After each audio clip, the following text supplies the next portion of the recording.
पंचावतार उपहार सोहळा हा भगवान श्री चक्रधर प्रभूंना भगवान कृष्णांना दाखवण्यात येणारा 56 भोग नावाचा प्रकार आहे.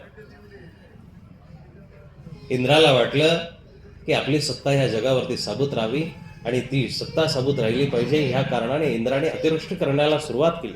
अतिवृष्टी प्रारंभ झाली. श्रीमद भागवत सांगतं इंद्राला वाटलं की आपलं आता राज्यपद जाण्यावरती गडांतर आलेले, लवकरात लवकर आपलं राज्यपद जाईलच. म्हणून काय तो कृष्ण स्वतःलाच काहीतरी मोठा समजतोय, स्वतःलाच काहीतरी वेगळं समजतोय.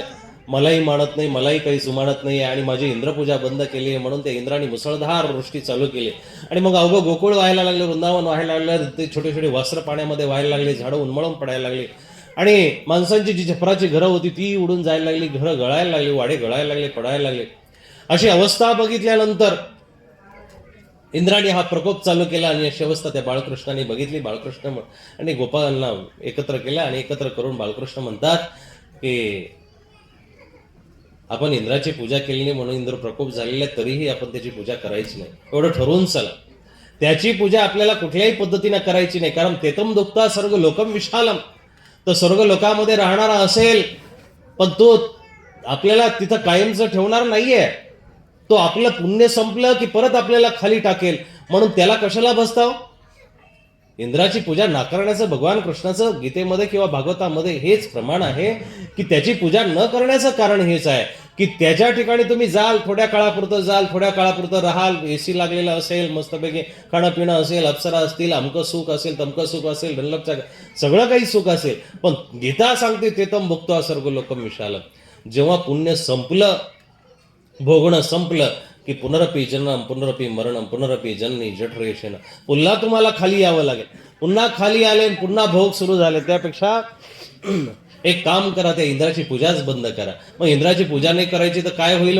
मग त्यांनी ते खूप मुसळधार वृष्टी चालू केली. मुसळधार सगळं चालू झाल्यानंतर सगळं गोकुळ हादरलेलं आहे, सगळं गोकुळ घाबरलेलं आहे. आणि मग भगवान कृष्ण म्हटले की तुम्ही सगळे एकत्र व्हा. एकत्र होऊन सगळे त्या गोवर्धनाच्या पायथ्याशी एकत्र झाले. भगवान कृष्णाने ते योगेश्वराने आपल्या सामर्थ्याने त्या गोवर्धनाला हात लावला, पायाने स्पर्श केला. पायाने स्पर्श करून, हाताने स्पर्श करून हळूच बोटं, त्याच्या 4 बोटं जशी त्या गोवर्धनाच्या पायथ्याशी घातली तसा तो गोवर्धन हाय लागला आणि सगळी जी पडणारी दगडं होती ती गळून पडली. आणि बाकीचे जो अखंड असलेला जो पाषाण आहे तो पाषाण भगवंताने लीलया आपल्या हातावरती बोटांवरती उचलला आणि एका करंगळीत धारण केला. आणि सगळ्या गोपांना, सगळ्या गोकुळाला, सगळ्या यादवांना आवाहन केलं की आता तुम्ही घाबरू नका, यत्किंची ते घाबरू नका. आबाळा एवढं छत्र गोवर्धनाच आपल्याला प्राप्त झालेले, याच्या खाली आपण सगळ्यांचं रक्षण होईल, याच्या खाली आपल्या सगळ्यांचं राखण होईल. तुम्ही फक्त सगळे एकत्र या आणि एकत्र येऊन इथं बसा. सगळे गोपाळ आले, सगळे गोवर्धनवासी तिथं आले, सगळे यादव तिथं आले आणि म्हणतात की 7 दिवस अहोरात्र त्या भगवान गोपाल कृष्णाने आपल्या करंगळीवरती तो गोवर्धन उचलला. पण दादा, गोवर्धन उचलणं हे एक प्रकारचं व्रत आहे, हाही एक प्रकारचा उपवास आहे. श्रीमद भागवत सांगतं की 7 दिवस तो भगवंत आमच्यासाठी जेवला नाही. माझे हात गुंतलेले, मुख्य माझा उजवा हात गुंतलेला. यशोदा आली समोर, लल्ला काहीतरी खा बाळा, अरे माखन खा, मिश्री खा, काहीतरी लोणी खा. लालाजी म्हटले, कन्हैया म्हटला की आई 7 दिवस जोपर्यंत पाऊस बंद होत नाहीये ना, जोपर्यंत इंद्र थकत नाही, तोपर्यंत मी माझं तोंड उघडणार नाही. मी हे व्रत धारण केलेलं आहे. 7 दिवस मला काही खायचं नाही. काहीतरी प्राप्त करण्यासाठी तेवढं व्रतस्थ होणं गरजेचं असतं. व्रत न धरता कुठलीच गोष्ट साध्य होत नाही साहेब. जेवढं जेवढं तुम्ही व्रतस्थ व्हाल, जेवढं जेवढं तुम्ही नियमस्थ व्हाल, जेवढं जेवढं तुम्ही नियमांना धराल, तेवढा तेवढा त्या नियमाचा प्रभाव तुम्हाला दिसेल, तेवढा तेवढा व्रताचा प्रभाव तुम्हाला दिसेल, तेवढं तेवढं जीवन तुमचं सुगंधित होत जात असतं, तेवढं सुगंधित होत जात असतं. 7 दिवस व्रत धरलं, 7 दिवस कन्हैया जेवला नाही. आणि मग 7व्या दिवशी म्हणतात की इंद्राने पाऊस थांबवला. आणि इंद्राने पाऊस थांबवल्यानंतर हळूवार सगळ्या गायांना घेऊन गोपाल बाहेर निघतायत, यादव बाहेर निघतायत, सगळ्या स्त्रिया बाहेर निघतायत. आणि कन्हैया हळूहळू सरकत बाहेर आला आणि गोवर्धनाला आपल्या जाग्यावरती नेऊन ठेवलं. आणि मग कन्हैयाला घेऊन परत गोकुळामध्ये सगळे गोकुळवासी घेऊन गेले आणि त्याची विधिवत पूजा केली, औपचारिक पूजा केली, अग्रपूजा केली. आणि अग्रपूजा केल्यानंतर सगळ्या गोकुळवासियांनी एकत्र येऊन कन्हैयासाठी 56 भोग तयार केले. 56 भोग याच्यासाठी तयार केले दादा, 7 दिवस कृष्ण कन्हैया उपाशी होता आणि उपाशी असल्यानंतर ते लहान लेकरू 8 वर्षाचं लेकरू दिवसातून 8 वेळा जेवायचं. किती? 8 वेळा जेवण करत होतं. 8 वेळा त्याची आई त्याला खाऊ घालायची. उगाच गोवर्धन उचलण्याची पेलण्याची ताकद एवढ्या बालकृष्णामध्ये आली कुठून हो? आईना तेवढं व्यवस्थित संगोपन केलं त्यांचं. तेवढं व्यवस्थित संगोपन करून तेवढं व्यवस्थित खाऊ पिऊ घालून त्या कन्हैयाला वाढवलं. आपल्या पोटी जो आलेला कन्हैया आहे तो जर आपल्याला वाटत असेल ना की कन्हैयाच व्हावा, रामकृष्ण व्हावा, तर आपणही त्याचं तसंच संगोपन केलं पाहिजे. पण आपण 4-5 महिन्याच्या 10 महिन्याच्या लेकराच्या हातामध्ये जेव्हा मोबाईल देतो आणि त्याला रील पाहायला लावतो, त्याला व्हिडिओचा नाद लावतो, त्याला गेमचा नाद लावतो, तेव्हा कुठंतरी आपलं मातृत्व भ्रमित होत आहे, कुठंतरी आपलं मातृत्व दूषित होत आहे. आयांनो लक्षात घेण्यासारखं आहे. लहान लेकराच्या हातामध्ये खेळणी द्यावी, नवे नवे त्याला घरामधले कोनटे शोधायला लावावे, नवे नवे त्याला मातीमध्ये खेळायला जाऊ द्यावं. पण आपण अति लाडापोटी, अति संगोपनापोटी त्याच्या हातामध्ये मोबाईल देतो आणि मग ते पोरगं त्या व्हिडिओच्या नादाखातीर हळूहळू मोठं होतं. इकडं मातृत्वाची आठवण राहत नाहीये. आईचा हात आपल्या डोक्यावरती असावा, हातामध्ये असावा, आईची मांडी आपल्यासाठी असावी, याचा त्याला विसर पडतो आणि मोबाईलच त्याच्यासाठी सर्वस्व होऊन जातं. त्या मोबाईलच्या नादामध्येच ते जेवतं, मोबाईलच्या नादामध्येच उठतं, मोबाईलच्या नादामध्येच बसतं. आहे की नाही खरी परिस्थिती? यशोदेनं जर कृष्णाच्या हातामध्ये मोबाईल दिला असता तर कुठून त्यांनी गोवर्धन धरला असता? छत्रपती शिवाजी महाराजांच्या हातामध्ये जर जिजाऊ मातेनं मोबाईल देण्याची जर विचार केला असता तर कसल्या तलवारी 16व्या वर्षी तळपल्या असत्या? भगतसिंगाच्या हातामध्ये जर त्यांच्या मातेनं मोबाईल दिला असता तर कसले 23 वर्षाचे भगतसिंग फासावरती गेले असते. बघा ना, महापुरुषांचे चरित्र उघडून जर बघितले ते महापुरुष रामकृष्ण असे जन्माला आलेले नाही. भगतसिंग, बाबासाहेब आंबेडकर, ज्योतिबा फुले म्हणा, जेवढे जेवढे संत महात्मे ज्ञानोबा तुकाराम असतील तेवढे सगळे महात्मे जी आई वडिलांच्या पोटी जन्माला आले ना, त्या लहानपणीच त्यांनी सांगितलेलं आहे की बाळा तुला हे करायचंय, बाळा तुला पुढे धर्माकडे बघायचंय, बाळा तुला धर्माचा रक्षण करायचंय. जे मुख्य कर्तव्य आहे ते त्यांच्या कानामध्ये सांगण्यात आलं. याला शास्त्रांचं, वेदाचं, पुराणाचं सुद्धा प्रमाण आहे दादा. त्रेता युगामध्ये मदळसा नावाची राणी झाली. त्या मदळसा राणीला 7 मुलं लेकरं जन्माला आली. 7 लेकरं जन्माला आल्यानंतर त्या मदळसा राणीनं प्रत्येक लेकरू ज्यावेळेस पोटामध्ये आहे त्यावेळेस तर गर्भाधान संस्कार केलेले आहेत. पण जसं लेकरू जन्माला आलं, लेकरू जन्माला आल्यानंतर पाळण्यामध्ये टाकलं ना, पाळण्यामध्ये टाकल्यानंतर त्याला जेव्हा ती मदळसा राणी झोका देते आणि झोका देता देता ते अंगाई गीत गाते ना, ते अंगाई गीत संस्कृतामधले आणि त्या संस्कृतामध्ये ती त्या बाळाला संबोधित करते, म्हणते बाळा तू निरंजनोशी, शुद्धोसी, बुद्धोसी, तू शुद्ध आत्मा आहेस, निरंजन आत्मा आहेस, मोक्षाला जाण्याचा अधिकारी आहेस. अंगाई गीत गाते आणि मग ते 12 वर्षाचं लेकरू होतं, त्याला थोडा धर्मोपदेश करते. ते 12 वर्षाचे असे 6 लेकर तिनं संन्याशी केलेली आहे. गोरक्षनाथाच्या काही सेवेमध्ये गेलेली आहे, काही संन्याशी झालेली आहे, दत्तात्रय प्रभूंची आश्रित झालेली आहे. 7वा तो अरळक राजा, तो सुद्धा दत्तात्रय महाराजांचा शिष्य झालेला आहे. ही आई आहे. अशा आया भूतकाळामध्ये होऊन गेलेल्या आहे. आत्ताच्या आयांनो तुम्हाला खऱ्या अर्थानं मातृत्व अनुभवता येत नाही. सिझरच्या नावाखाली तुम्ही त्या जखमा जरी भली टाके भली पोटाला पाडून घेत असाल, पण मातृत्व हे वेदनेतून जन्माला येत असतं. मातृत्व हे इजेतून किंवा जखमेतून जन्माला येत नाही. आई मातृत्व वेदनेतून जन्माला येतं आणि तुम्ही ते मातृत्व न अनुभवल्या कारणानं ते लेकरू खेळतं काय, खातं काय, पितं काय, कसं राहतंय, काय राहतंय, त्याची तुम्हाला काही फिकर नाही.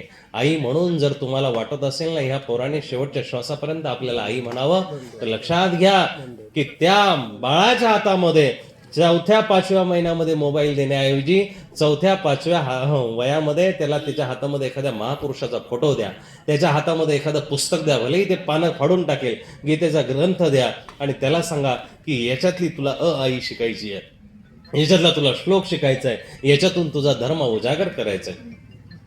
कन्हैयाला त्या मातेनं जे संगोपन केलं होतं ते मातेचं संगोपन, कृतार्थपणा त्याच्या आठवणीत होता. म्हणून गोवर्धनासारखा पर्वत तो लिलया हातामध्ये धरतो, करंगळीवरती धरतो. एवढी ताकद जी येते ना ती मातृत्वामधून येत असते. आपल्या पोटी जन्माला आलेली लेकरं आपण संस्कारित करणं गरजेचं आहे. आता सगळी अधेड वयाची माणसं, अधेड वयाच्या स्त्रिया, पुरुष, माय मावल्या इथं या ठिकाणी आहेत. तुमची मुलं कुठे येतो? तुमच्या मुलांना धर्म शिकवणं गरजेचं नाहीये का? उलटं झालंय. मी बऱ्याच वेळा 10व्याच्या प्रवचनांनी जातो, तिथे सांगत असतं की बाबांनो 10व्याच्या प्रवचनामध्ये आपल्या लेकरांना पाठवा आणि वरातीमध्ये तुम्ही जात जा. आईबापांनी वरातीमध्ये जावं आणि 10व्याच्या प्रवचनामध्ये तरुण मुलांना पाठवावं. पण आपण उलटं करतो. आपण मरायला लागलो तरीही आपण 10व्याच्याच प्रवचनाला तोंड दाखवायला जातो आणि वरातीमध्ये पोरांना पाठवतो. म्हणून जे घडतंय ते चुकीचंच घडतंय. की 10व्याच्या प्रवचनाला आपण गेल्यामुळं आपण अनुभव घेतलेले आहे, आपण म्हातारे झालेले, आपल्याला सगळं भान आहे, म्हणून आपण रडतो गागतो, आपल्याला थोडीशी तिथली संवेदना जाणीव होते. आणि तिकडं वरातीला गेल्यानंतर त्या पोरांच्या तरुण रक्तामुळं त्यांच्याकडून पाय थिरकतात, चुकीचे पावलं पडतात, व्यसनाधीन होतात आणि नको ते चुकीची गोष्ट ते करत नसतात. म्हणून मातृत्व जोपासणं गरजेचं आहे. कुणाचं जर मातृत्व थोडंसं जरी विस्कळीत होत असेल तर लक्षात घ्या, त्या लहान लेकराच्या हातामध्ये कुठंतरी पेन दिला पाहिजे, त्याला लिहिण्याची सवय लावा. कुठंतरी माळ दिली पाहिजे, त्याला स्मरणाची सवय लावा. कबीर खूप सुंदर म्हणतात, जन्नी जने तो भक्त जन या दाता जने या शूर. आई, तुला जर जन्म द्यायचा असेल, तुझ्या पोटी जर एखादा जन्म देणारा मुलाला जन्म द्यायचा असेल ना, तर तू एखाद्या दात्याला जन्म दे, एखाद्या शूराला जन्म दे, एखाद्या संताला जन्म दे. काय? जन्नी जने तो भक्त जन या दाता जने या शूर, नाही तो बांज भई मत गवा आपला नूर. नाही तर तुला जर जन्म देता येत नसेल तर त्यापेक्षा वांज राहिलेलं बरं, मत गवा आपला नूर. तुझा नूर म्हणजे चेहरा तरी कशाला खराब करते, सौंदर्य तरी कशाला खराब करते. म्हणून प्रत्येकाची एक जबाबदारी आहे, प्रत्येकाची एक जबाबदारी आहे, नैतिकतेची जबाबदारी आहे की या समाजामध्ये राहत असताना आपल्या नीतींचं संगोपन करणं, संस्काराचं संगोपन करणं सगळ्याच पदस्थ असलेल्या माणसांचं, ज्येष्ठ असलेल्या माणसांचं एक आद्य कर्तव्य. आणि मग कन्हैयाला अग्रस्थानी बसवलं आणि कन्हैयाला 8 वेळा आई ती खाऊ घालत होती. किती माऊल्यांनो? त्या कन्हैयाला 8 वेळा यशोदा खाऊ घालायची. मग यशोदेना भोळ्या भावनेनं हिशोब केला, 8 वेळा कन्हैया खातोय. सकाळी उठल्या उठल्या दूध मक्खणाचं बोट तिच्या तोंडाला लावायची, थोडासा आंघोळ केली, आंघोळ केल्यानंतर नाश्ता द्यायची, मक्खन मिश्री द्यायची, थोडासा परत गायांकडे चाललाय त्यावेळेस त्याला थोडंसं खाऊ घालायची. 3 वेळा झालं. गायांकडे शिदोरी बांधून द्यायची, ते दुपारी तिथं गेल्या शिदोरी खायची. 4 वेळा झालं. परत दुपारची वेळ खेळून थकून भागले की त्यावेळेस परत खायचे, ते 5 वेळा झालं. आणि मग आता निघायच्या टायमाला कुठली तरी तिथली रानावयातली कंदमुळं असतील, फळं असतील, ती खायची. 6 वेळा झालं. घरी आल्या हात धुतले, पाय धुतले की परत खायला लागायचं, ते 7 वेळा झालं. आणि संध्याकाळचं 1 वेळेस रात्रीचं भोजन, असं 8 वेळा कन्हैया जेवायचा. आणि मग त्या गवळ्यांनी आपल्या भोळ्या भावनेनं श्रद्धायुक्त अंतकरणाने हा सगळा हिशोब केला.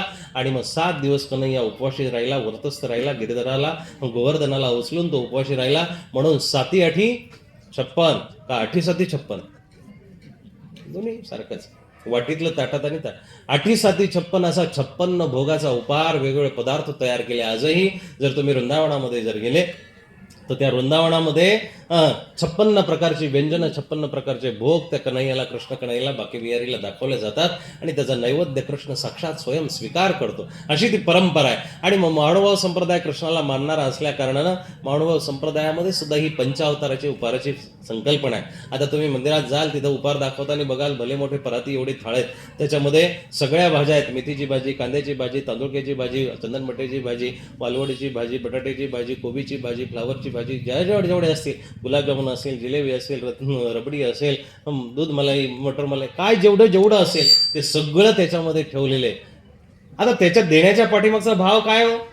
की आमच्याकडे आम्ही खूप काही करू शकतो, आम्ही खूप काही देऊ शकतो, असा नाहीये दादा.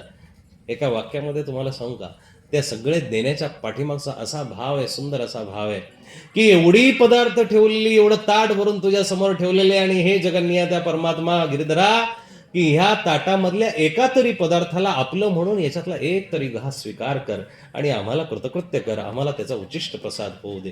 म्हणून त्याच्यासमोर एवढं सगळं ठेवलेलं आहे.